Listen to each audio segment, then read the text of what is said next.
Hi friends, welcome to our channel. ఈ రోజు notification చాలా మంచి నోటిఫికేషన్.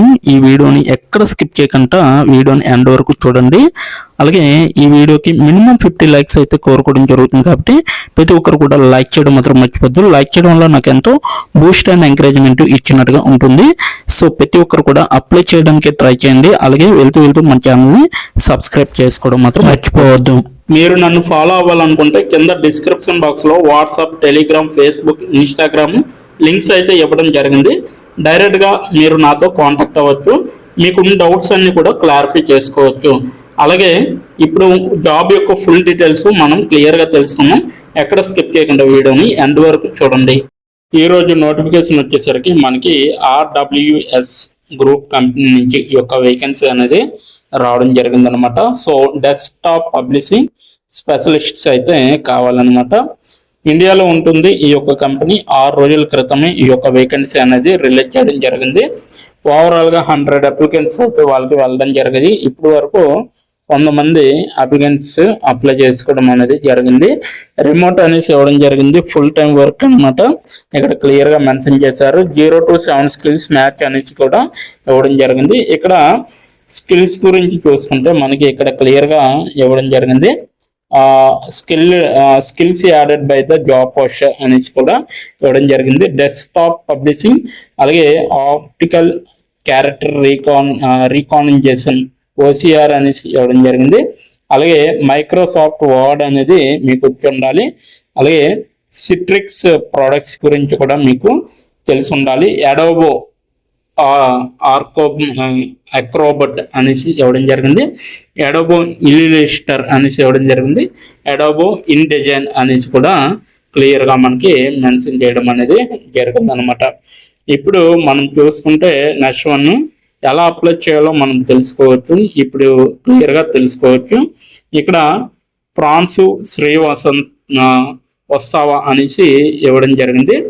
సో ఇతనైతే మనకి ఈ యొక్క వేకెన్సీ అనేది తీయడం జరిగింది. టాలెంట్ యాక్విజిషన్ లో డేటా సైన్స్ అండ్ అనలిటికల్స్ రోల్స్ అయితే చేయడం జరుగుతుంది అనమాట. Passionate about hiring data experts అనేసి ఇవ్వడం జరిగింది. అలాగే building high performing data turns అనేసి కూడా ఇవ్వడం జరిగింది.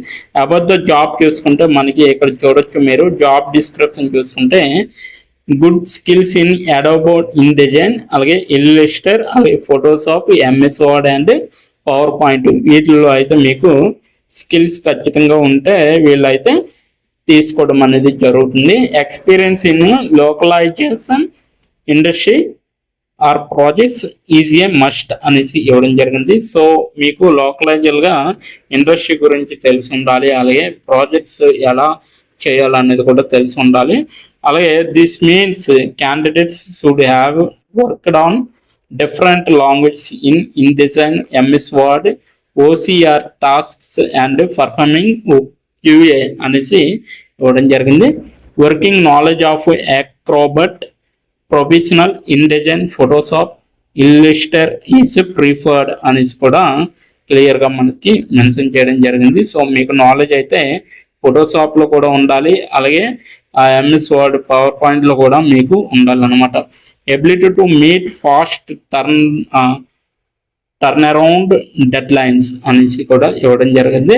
అలాగే good in written and verbal communication కూడా ఇవ్వడం జరిగింది అనమాట. అలాగే having good IQ level and can take self decisions during critical situations.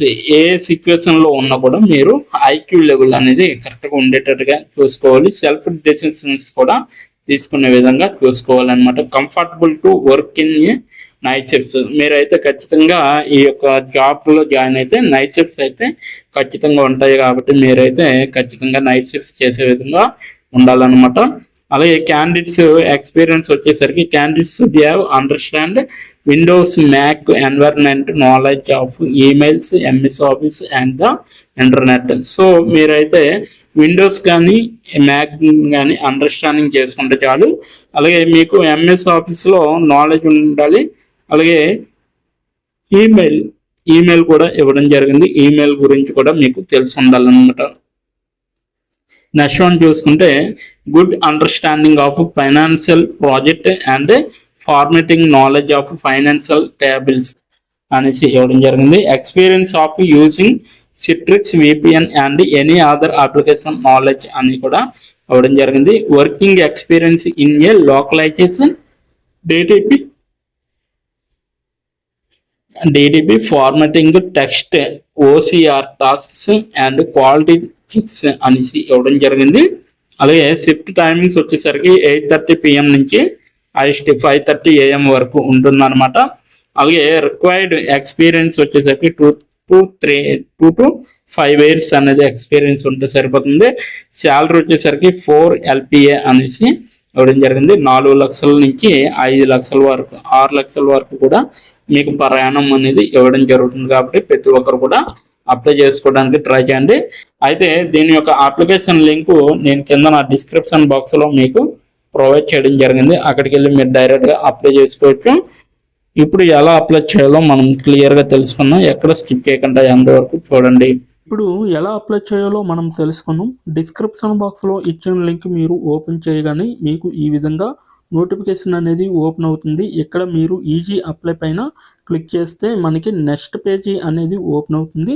ఇక్కడ నెక్స్ట్ పేజీలో అప్లై టు అని ఉంది కదా, అక్కడ దాని పక్కన కంపెనీ నేమ్ అనేది రావడం జరుగుతుంది. ఏ కంపెనీకి అయితే అప్లై చేస్తున్నారో ఆ యొక్క కంపెనీ నేమ్ అనేది రావడం జరుగుతుంది.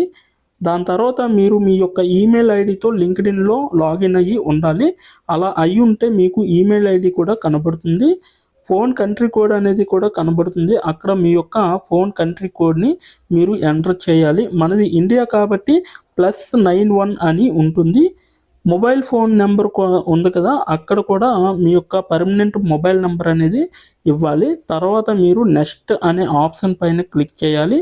నెక్స్ట్ పేజీకి తీసుకువెళ్తుంది. ఇక్కడ మీరు మీ యొక్క రెజ్యూమ్ అనేది అప్లోడ్ చేయాలి. డాక్యుమెంట్లో కానీ పీడిఎఫ్లో కానీ రెజ్యూమ్ని అప్లోడ్ చేయాలి. మినిమం రెజ్యూమ్ అనేది 2 MBలో ఉండాలి. అప్లోడ్ చేశాక నెక్స్ట్ అనే ఆప్షన్ పైన క్లిక్ చేయాలి. మనల్ని జాబ్కి కావలసిన కొన్ని క్వశ్చన్స్ అడగడం జరుగుతుంది. అవి ఏమిటంటే ఇప్పుడు చూడండి, మీరు how many years of work experience అని అడుగుతుంది. ఎక్స్పీరియన్స్ లేకపోతే నో ఎక్స్పీరియన్స్ అనేది మీరు మెన్షన్ చేయాలి. ఎస్ ఆర్ నో అనేది. అది కూడా ఎటువంటి ఎక్స్పీరియన్స్ అవసరం లేదు అని అప్లికేషన్లో మెన్షన్ చేస్తే అప్పుడు మీరు నో ఎక్స్పీరియన్స్ అని టైప్ చేయాలి. ఎక్స్పీరియన్స్ ఉన్నవాళ్ళు కంపెనీ నేము, ఏ కేటగిరీలో వర్క్ చేశారు, కేటగిరీ నేమ్ అనేది ఇవ్వాలి. కంపెనీలో ఎప్పుడైతే జాయిన్ అయ్యారో స్టార్ట్ డేట్ అనేది ఇవ్వాలి. మీరు ఎప్పుడు మానివేశారో అంటే ఆ కంపెనీ నుంచి మీరు ఎప్పుడు లీవ్ అయ్యారో ఎండ్ డేట్ కూడా మీరు ఇవ్వాలి. CTC total package of year అంటే మీకు పర్ ఇయర్కి ఎంత ప్యాకేజ్ వచ్చిందనేది కూడా మీరు మెన్షన్ చేయాలి. ఎక్స్పీరియన్స్ లేని వాళ్ళు company name, starting date, end date, CTC ఇవేమీ ఇవ్వక్కర్లేదన్నమాట. నెక్స్ట్ వన్ చూసుకుంటే what is your level of proficiency in English అంటే మీకు ఇంగ్లీష్లో ఎంత ప్రావీణ్యం ఉందో వీళ్ళైతే అడగడం జరుగుతుంది. ఎక్సలెంట్ అయితే ఎక్సలెంట్, గుడ్ అయితే గుడ్, యావరేజ్ అయితే యావరేజ్, బిలో యావరేజ్ అయితే బిలో యావరేజ్, ఇలా ఇచ్చిన పాయింట్స్లో ఏవో ఒక ఆప్షన్ని మీరు సెలెక్ట్ చేసుకొని మీరైతే అక్కడ మెన్షన్ చేయాలి. నెక్స్ట్ పాయింట్ చూసుకుంటే హౌ మచ్ శాలరీ ఎక్స్పెక్టేషన్స్, ఈ కంపెనీ నుంచి మీకు ఎంత శాలరీ కావాలనేది అడగడం జరుగుతుంది. అది కూడా మీరు మెన్షన్ చేయొచ్చు. నెక్స్ట్ పాయింట్ చూసుకుంటే how did you see this job అంటే మీరు ఈ జాబ్ని ఎక్కడి నుంచి చూసారో అని అడగడం జరిగింది. సో మీరు యూట్యూబ్ అయితే యూట్యూబ్, ఫేస్బుక్ అయితే ఫేస్బుక్, ఇన్స్టాగ్రామ్ అయితే ఇన్స్టాగ్రాము, లింక్డ్ఇన్ అయితే లింక్డ్ఇన్, నౌకరీ అయితే నౌకరీ. సో ఈ 4 అంటే ఈ 5 రకాలలో మీరు ఎక్కడి నుంచి అయితే ఈ యొక్క జాబ్ పోస్టింగ్ని చూసారో సో అది మీరు మెన్షన్ చేయాలి. నెక్స్ట్ వన్ వచ్చేసరికి మీకు బ్రీఫ్ యువర్ సెల్ఫ్ ఇంట్రడక్షన్ అని ఉంటుంది. అక్కడ మీరు ఒక 5 or 10 లైన్స్ మీకోసం మీరు రాస్తే సరిపోతుందన్నమాట. ఫైనల్గా మీరు సబ్మిట్ యువర్ అప్లికేషన్ ఆప్షన్ పైన క్లిక్ చేస్తే మీ అప్లికేషన్ అనేది కంపెనీ వాళ్ళకి చేరుతుంది. మీ రెజ్యూమ్ని చూసి అలాగే మీ స్కిల్స్ని చూసి మీ డీటెయిల్స్ అన్నీ చూసి డైరెక్ట్గా మిమ్మల్ని కాంటాక్ట్ అవ్వడం అనేది జరుగుతుంది, లేదా మీరు ఇచ్చిన ఈమెయిల్కి ఇంటర్వ్యూ మెయిల్ పంపడం జరుగుతుందన్నమాట. అలాగే మీరు ఎప్పటికప్పుడు మీ యొక్క ఈమెయిల్ని చెక్ చేసుకోవాలి. సో ఇదన్నమాట మొత్తం అప్లై చేయవలసిన ప్రాసెస్. నోటిఫికేషన్ పూర్తి డీటెయిల్స్ చూశారు కదా, ఇంకెందుకు ఆలస్యం, వెంటనే అప్లై చేసుకోండి. ప్రతి ఒక్కరు కూడా ఈ నోటిఫికేషన్కి అప్లై చేసుకుంటారని కోరుకుంటున్నాను. ఇప్పటి వరకు ఈ వీడియోని చూసిన ప్రతి ఒక్కరికి చాలా చాలా థ్యాంక్స్ ఫర్ వాచింగ్.